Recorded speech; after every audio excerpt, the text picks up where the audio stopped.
Papa mummy के लिए best gift कारवा मिनी।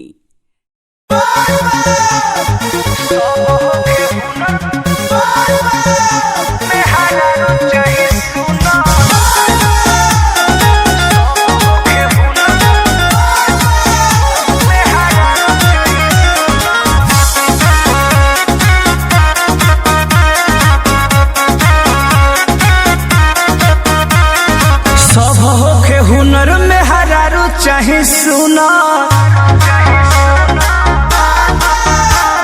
सब होखे हुनर में हरारू चाहे सुना। भोला पुजरौर गोड़ चाहे जगड़ा चकोर, भोला पुजरौर गोड़ चाहे जगड़ा चकोर। नहीं दहेज में मंगले पर चुना, सब होखे हुनर में हरारू चाहे सुना।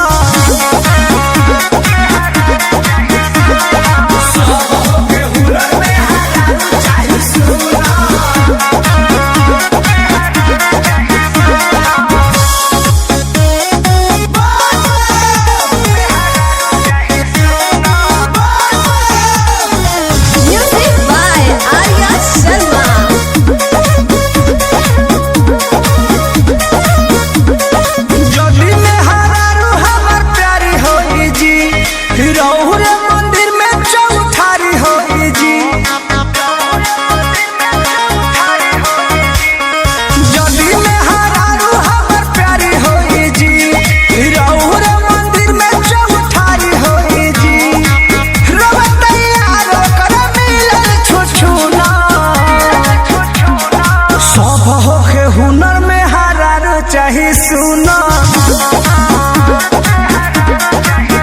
हाँ सब होखे हुनर में हरारू चाहे सुना।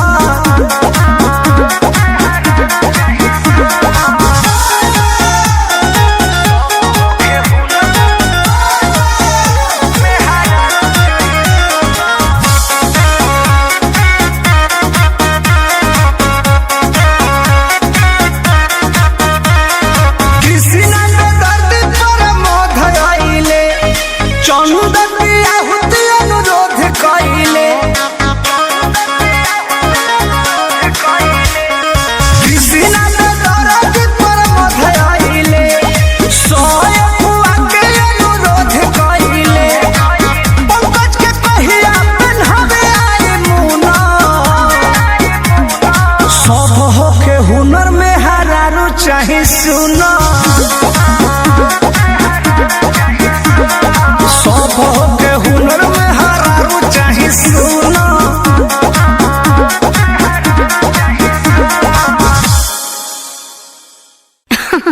अरे पूरा इंडिया हिली बाबू, खाली तू देखत जा।